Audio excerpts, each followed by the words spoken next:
మా అమ్మ నీ చెయ్యి చూపియ్యా అన్నాడు నిప్పులు తీసినాక. బాగానే ఉండేవి కదరా అన్న. కాదమ్మ నిప్పులు ఎత్తుకున్నావే నీకు దండం పెడతామే. అమ్మవారి పేరేమన్నావు? పోలేరమ్మ తల్లి ఆ. పేరు ఇంకా అదే. నువ్వు ఎప్పుడన్నా మొక్కున్నావా? పాతాను కాళ్ళు ఉండప్పుడు, ఇప్పుడు లేవు కాళ్ళు. ఇప్పుడు నీకు వయసు ఎంత? 95. 95ఆ? వాళ్ళని భజన చేస్తారు. పేరేంది? నీ పేరేంది? సుబ్బరామమ్మ.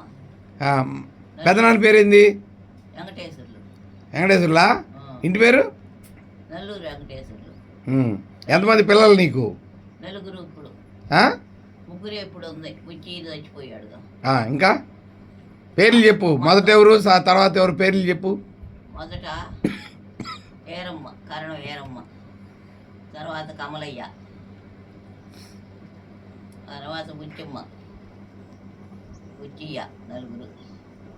తాత పేరు, మీ తాత పేరు బుచ్చమ్మ బుచ్చియ్య. తాత పెట్టాడు నల్లూరు కమలాకరరావు అని పెద్దాడికి.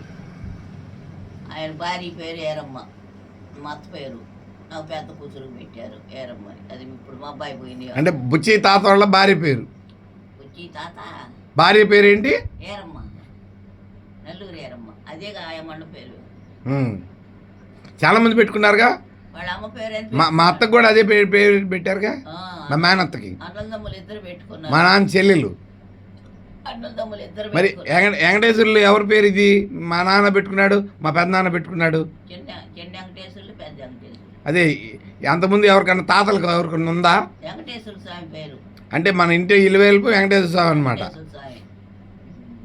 ఇప్పుడు మా తాతయ్య వాళ్ళ నాన్న పేరు ఏంది? ఏరయ్య.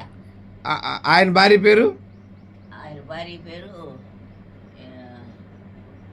సుబ్బమ్మ. సుబ్బమ్మ. నాన్న అంటుండేవాడు సుబ్బమ్మ సుబ్బమ్మ అని. మా నాయనమ్మ సుబ్బమ్మ అనేవాడు. ఇప్పుడు ఏరయ్య వాళ్ళ నాన్న పేరు ఏమన్నా నీకు గుర్తుందా? ఏరయ్య నాన్న పేరు ఇదే నల్లూరు బుచ్చియ్య. ఈ కేంద్రం దొడ్డుండే ఇదంట జరుగులు నాగమ్మదంట. ఆమంటే గడ్డ అవుతుంది. జరుగులు నాగమ్మ. జరుగులు నాగమ్మ. ఇప్పుడు ఆ కేంద్రం స్థలం ఎవరి కింద ఉంది ఇప్పుడు? ఇప్పుడు గవర్నమెంట్ కింద పోయింది. గవర్నమెంట్కి పోయిందా? నల్లూరి జరుగులు ఏరమ్మంట, నాగమ్మ అంట ఆమె పేరు. ఆమంటే ఇక్కడ గడ్డ అవుతుంది. అందుకని జరుగులవారి పాలెం అయిందా? ఏ ఊరు నుంచి వచ్చిందో అందుకని జరుగులు నాగమ్మ, జరుగులవారి పాలెం. ఆమె గడ్డ ఎత్తినాక నల్లూరు ఏరయ్య అప్పజేలులంట. ఆయన తెచ్చిపెట్టాడంట. ఆమె గడ్డ ఎత్తింది. ఆమె గడ్డ ఎత్తినాక ఇడ్డని కట్టారు. ఆమె భర్త పేరేంటి? ఆమె భర్త పేరు నాకు తెలియదు. ఏ ఊరి నుంచి వచ్చారు వీళ్ళు? జనకారం నుంచి. జనకారం నుంచి వచ్చారు. అంటే ఇప్పుడు ఈమె మా నాయనమ్మ వాళ్ళ తరఫున అనమాట. నాయనమ్మ వాళ్ళ తరఫున, తాతయ్య వాళ్ళ తరఫున? పొంగులూరు. జనకారం మా తాతయ్య వాళ్ళ తరఫునగా. మా తాతయ్య వాళ్ళు మేనమామలు అక్కడే ఉన్నారని చెప్పేవాడు నల్లూరు రామయ్య. తాతయ్య వాళ్ళ తరఫున ఈ జరుబుల మీ తాతకి ఆడపడుచు వెంకమ్మ. బుజ్జి తాత వాళ్ళ ఆడపడుచు వెంకమ్మ. ఎక్కడ వాళ్ళు? ఎక్కడ ఉండేవాళ్ళు? జనకారంలో ఉండేవాళ్ళు. మా మేనమామలు అక్కడ ఉండేవాళ్ళు. మనం పోదాంపా అంటుండేవాడు మా తాతయ్య. నాకేమో స్కూల్కి పోవటం, కాలేజీకి పోవటం, సెలవులు వచ్చేవి కాదు. అదేంటి? నువ్వు ఎప్పుడైనా పోయొచ్చావా జనకారం? అక్కడ వాళ్ళ పేర్లు ఏమైనా గుర్తున్నాయా నీకు? మీ నాయనమ్మ వాళ్ళ అన్నదమ్ములు తిరుపతి రాయుడు, రత్తయ్య. వాళ్ళ ఇంటి పేరేంటి? వాళ్ళ ఇంటి పేరు బాచినాడు. బాసిన రత్తయ్య, తిరుపతి రాయుడు.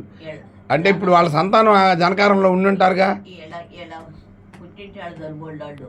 అది పొన్నమ్మ అప్ప పిల్లలు. పొన్నమ్మ అప్ప పిల్లలు. పొన్నమ్మ కూతుళ్ళు మీ ఏరమ్మ, మా అత్త ఏరమ్మ, సౌభాగ్యం, సుబ్బయ్య, నారాయణ. వీడు పొన్నమ్మ సంతానం. ఇంకొక ఆమె ఎవరు ఉందిగా? ఇంకొక ఆమె పేరు ఏది ఉంది? సుబ్బమ్మ, ఏరమ్మ, ఏరమ్మ, రత్తమ్మ. రత్తమ్మ ఎక్కడ? ఏ ఊరు?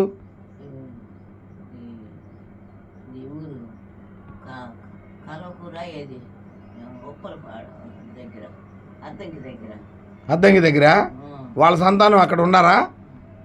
చింతమ్మే ఆ, చింతమ్మ సంతానం వెంకటేశ్వరులు రత్తమ్మ మ్మ్. పోయారు